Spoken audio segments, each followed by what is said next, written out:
Hello, everyone. It is I, Brandon Wynn, back again with Critical. Wow, I almost did say Critical Failure. Wow, that's impressive. D&D and me. It's been like months since I've been Critical Failure, and I keep still saying it. So we're on the Silver Dragon, and this is the Ancient Silver Dragon. So, gonna get into the lore, which hopefully is shorter than the Gold Dragon, and then I'm gonna give you the stats. The Silver Dragon is the friendliest and most social of the metallic dragons. Silver dragons cheerfully assist good creatures in need. Excuse me.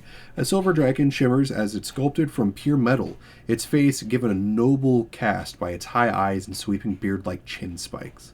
A spiny frill rises high over its head, tracing down its neck to the tip of its tail. A silver wormling scales are blue-gray with silver highlights, and as it approaches adulthood, its colors gradually brighten until its individual scales are barely visible. As a silver dragon grows older, its eyes fade until its eyes resemble orbs of mercury. Dragons of virtue. Silver dragons believe that living a moral life involves doing good deeds and ensuring that one's actions cause no undeserved harm to other sentient beings. They do not take it upon themselves to root out evil, as bronze and gold dragons do, but they will gladly oppose creatures that dare to commit evil acts or harm citizens. Or harm the innocent, sorry. Friends of the small races. Silver dragons enjoy the company of other silver dragons. Their only true friendships outside of their own kin arise in the company of humanoids, and many silver dragons spend as much time in humanoid form as they do draconic form. A dragon A silver dragon adopts a benign humanoid persona such as a kindly old sage or young wanderer, and it often has mortal companions with whom it develops a strong friendship, which is really cool. Silver dragons must step away from their humanoid lives on a regular basis, returning to their true forms to mate and rear offspring, or to tend to their hoards and personal affairs. Because many lose track of time while away, they sometimes return to find out their companions have grown old and died, which is very sad, and silver dragons often end up befriending several generations of humanoids within a single family as a result. Like, they've been gone for hundreds of years and find out Dylan is dead, but there's Dylan the Third, like 2 generations later. Uh, and he's in poverty, so he's like, hey, here's some of my hoard, go start a good life. Respect for humanity. Silver dragons befriend humanoids of all races, but shorter lived races such as humans spark their curiosity in a way that longer lived elves and dwarves don't. Humans have a drive and zest for life that silver dragons find fascinating. Hoarding history. Silver dragons love to possess relics of humanoid history that includes the great piles of coin they covet, minted by current and fallen humanoid empires, as well as art objects and fine jewelry crafted by numerous races. Other treasures that make up the hoards can include intact ships, the remaining remains of kings and queens. That's fucked. Kings and queens, thrones, and crown jewels of ancient empires, inventions and contraptions, and monoliths carried from the ruins of fallen cities. The Silver Dragon's lair. A silver dragon dwells among the clouds, making their lairs on secluded cold mountain peaks. Though many are comfortable in natural cavern complexes or abandoned mines, silver dragons covet the lost outposts of humanoid civilizations. An abounded mountaintop citadel or remote tower raised by a long-dead wizard is the sort of lair a silver dragon dreams of. Lair actions. On initiative count 20, losing initiative ties, the dragon takes a lair action to cause one of the following effects. The dragon creates a fog, as if the fog cloud spell. The fog lasts until initiative count 20 on the next round. A blisteringly cold wind blows through the lair near the dragon. Each creature within 120 feet of the dragon takes 5 average 1d10 cold damage. Gases and vapors are dispersed by the wind, and unprotected flames are extinguished. Protected flames, such as lanterns, have a 50% chance of being extinguished. Regional effects. The region containing a legendary silver dragon's lair is warped by the dragon's magic, which creates one or more of the following effects. Once per day, the dragon can alter the weather in a 6-mile radius centered in its lair. The dragon doesn't need to be outdoors, otherwise the effect is identical to a control weather spell. Within 1 mile of the lair, winds buoy non-evil creatures that fall due to non-act on the dragon's behalf or its allies. Such as creatures descend at a rate 60 feet per round and take no falling damage. Given days or longer to work, the dragon can make fog or clouds within its lair as solid as stone, forming structures and other objects as it witches. That's pretty cool. The dragon dies. Change weather reverts to normal as described in the spell, and other effects fade within 1d10 days.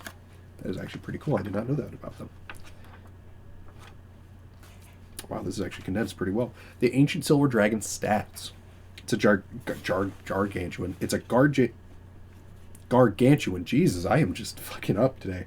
Gargantuan dragon, and it's lawful good. Has an armor class of 22, natural armor, hit point average of 487, 25d20 plus 225. It is a movement speed of 40 feet, a flight speed of 80 feet. Has a natural strength of 30 plus 10, dexterity of 10, 0, constitution 29 plus 9, intelligence of 18 plus 4, wisdom of 15 plus 2, and a charisma 23 plus 6. It has saving throws of proficient saving throws of dexterity 7, constitution 16, wisdom 9, and charisma 13, meaning it has a proficiency bonus of plus 7. Its proficient skills are Arcana 11, History 11, Perception 16, and Stealth 7. It's immune to cold, has blind sight up to 60 feet, dark vision up to 120 feet, and passive perception 26. It can only speak Common and Draconic, but I would suggest giving it much more languages, as it's probably several hundred to thousands of years old, as it is ancient. It has a challenge rating 23, 50,000 experience points. It has legendary actions that it can use 3 times a day. It has multi-attack. It can use its Frightful Presence, and then makes 3 attacks, 1 with its bite and 2 with its claws.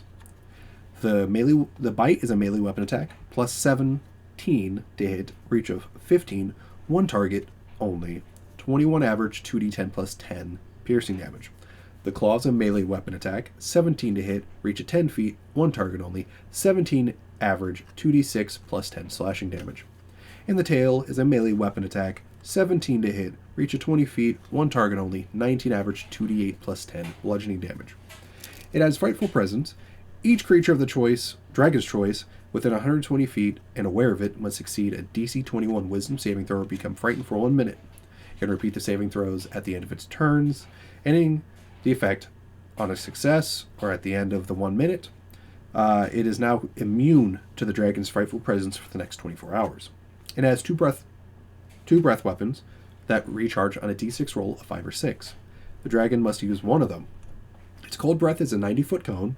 Each creature in that area must make a DC 24 Constitution saving throw, taking 67 average, 15 d8 cold damage on a failed save, or half as much on a successful one. Then the Paralyzing Breath. In a 90-foot cone, each creature in that area must succeed on a DC 24 Constitution saving throw or be paralyzed for 1 minute. A creature can repeat the saving throw on the end of its turns, ending the effect on success, and it can still be paralyzed. It has the Change Shape ability. The dragon magically polymorphs into a humanoid or beast that has a challenge rating no higher than its own, or back to its true form. Reverts to its true form if it dies. Any equipment it's wearing or carrying is absorbed or born to the new form, the dragon's choice. In the new form, the dragon retains its alignment, hit points, hit dice, ability to speak, proficiencies, legendary resistances, layer actions, wisdom, intelligence, and charisma scores, as well as this action. Its stats and capabilities are otherwise replaced by the new form, except by class features or legendary actions in the form. Its legendary actions, it still has 3, and it takes it after another creature. It can make a perception check, tail attack, or the wing attack, which costs 2 actions. The dragon beats its wings. Each creature within 15 feet of the dragon must succeed on a DC 25 Dexterity saving throw, take 17 average, 2d6 plus 10 bludgeoning damage, and be knocked prone. Then fly up to half of its movement speed. Thank you all for watching this video, and I hope that you enjoyed it. Please leave a like and subscribe as I bring you D&D content in the future. And please show this to your friends if you think they would like D&D content like mine that I produce. I'll see you all in the future in the next video. Peace.